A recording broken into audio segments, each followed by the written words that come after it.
네, 이번에는 일상 속에서 건강 챙겨보는 시간 건강톡톡입니다. 추석이 일주일 남짓 남았습니다. 지난주부터 벌초 가는 분들 많은데요.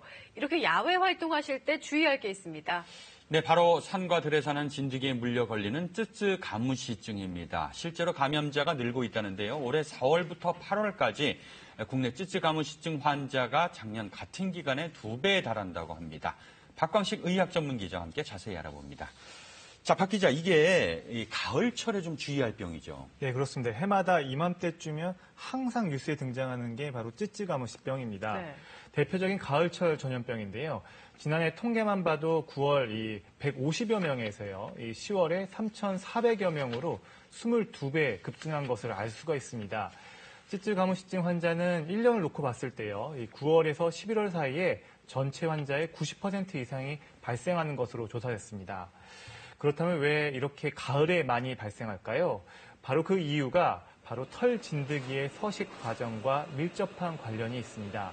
이 연중 산발적으로 발생하지만 이 털 진드기는 특히 산란기인 8월에 기온이 높으면 높을수록 알을 많이 낳습니다. 그리고 초가을부터 본격적으로 부화하면서 유충 형태로 동물이나 사람의 몸에 붙어서 체액을 빨아먹는 겁니다. 그래서 털 진드기의 유충 활동 시기인 가을에 환자가 많이 발생하는 것이죠. 더욱이 올해 8월 폭염이 극심했던 만큼 가을철 털 진드기 활동이 더욱 왕성해질 것으로 보여서 야외 활동 시에 각별한 주의가 필요해 보입니다.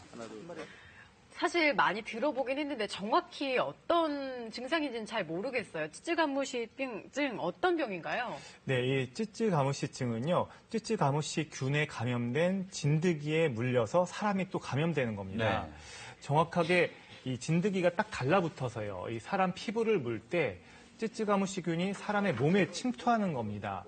털 진드기에 물리면요, 이렇게 손톱 모양의 물린 상처가 아주 특징적으로 나타나는데요. 이렇게 물렸다고 바로 증상이 나타나는 건 아닙니다. 잠복기가 1에서 한 3주라고 알려져 있으니까 9월 성묘 갔을 때 물렸다고 하면 빠르면 일주 뒤, 늦으면 한 10월쯤 증상이 시작되는 겁니다. 그래서 10월에 환자가 폭발적으로 증가하는 양상을 보이는 것이죠. 자, 이게 증상이 감기와 비슷하다고 해요. 어떻게 구분할 수 있죠? 네, 쯔쯔가무시병은 초기에 감기랑 증상이 많이 비슷합니다. 열나고 기침 나고 또 기침보다는 머리가 아프고 몸살처럼 오는데요. 네. 대부분 2주 이상 고열이 지속되고 서서히 회복되는 양상입니다. 그리고 전신에 울긋불긋한 발진이나 이 피딱지 같은 가피 등이 생기고요. 적절히 치료받지 않으면 일부에서 폐혈성 쇼크나 호흡부전, 또 심부전, 의식저하 같은 합병증으로 사망하기도 합니다. 실제로 지난해 쯔쯔가무시병으로 11명이 숨지기도 했습니다. 앞서 이야기했지만 감기 증상이랑 비슷해서 구분하기 어려울 수 있지만 큰 차이점이 하나가 있습니다. 바로 보시듯이 가피라고 불리는 한 1cm 정도 되는 딱지가 생기고요. 네. 전신에 붉은색 반점들이 생기는 게 특징입니다. 큼직한 가피가 주로 확인되는 부위는 이 겨드랑이나 오금 등 피부가 겹치고 습한 부위에 잘 생깁니다. 보시면요, 주로 이 신체 앞면에 주로 잘 생기고요. 네. 남성은 주로 배꼽 아래, 여성은 주로 배꼽 위에, 가슴 아래쪽에 많이 발견됩니다. 이렇게 남녀 차이가 나는 건요, 신체 구조가 달라서 습하고 따뜻한 부위가 서로 다르기 때문입니다. 네, 그렇다면 궁금한 게 치료제나 백신 같은 거는 있나요? 네, 다행히 이 쯔쯔가무시병은 치료제가 있습니다. 독시사이클린이라는 항생제를 사용하는 건데요. 투여하고 한 이틀 정도 지나면 열이 떨어지면서 증상이 좋아집니다. 하지만 안타깝게도 아직까지 개발된 백신은 없는데요. 그래서 처음부터 진드기에 물리지 않도록 예방수칙을 철저히 지키는 게 좋습니다. 우선 이 풀밭 위에 앉아서 그냥 앉거나 누워서는 안 되겠죠.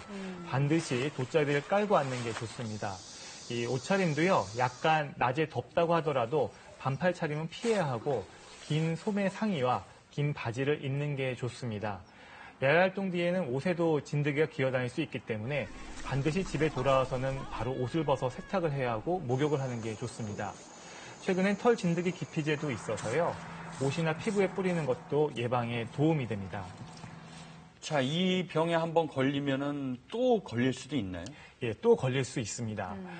쯔쯔가무시균도 종류가 여러 가지여서요. 같은 균이 들어왔다면 면역력을 갖게 되지만 쯔쯔가무시라도 이 혈전형이 다른 균에 감염이 되면 또 다시 재감염이 될 수 있다는 이야기입니다. 따라서 쯔쯔가무시증에 한번 걸렸다고 안심하면 안 된다는 이야기죠. 그리고 이 진드기는요, 이름처럼 사람 피부에 딱 붙으면 안 떨어지고 이 피부에 단단히 고정돼서 장시간 흡혈을 하는데요. 몸에 붙은 진드기를 무리하게 떼어내려고 하면 일부 머리는 피부에 남고요. 몸체만 떨어져 나가서 염증을 유발할 수 있기 때문에요. 이 화면에 보시는 것처럼 핀셋으로 조심스럽게 떼어내야 하고요. 수직으로요. 여의치 않다면 또 가까운 의료기관에 내원해서 제거하고 소독 같은 응급처치를 받도록 해야 합니다. 쯔쯔가무시병뿐만 아니라요. 가을철 야외 활동으로 걸리는 감염병이 많은 만큼 고열과 함께 감기 증상이 나타난다면 이 가볍게 생각하지 말고 가까운 병원을 방문해 보는 게 좋습니다. 네, 박 기자 오늘 말씀 고맙습니다.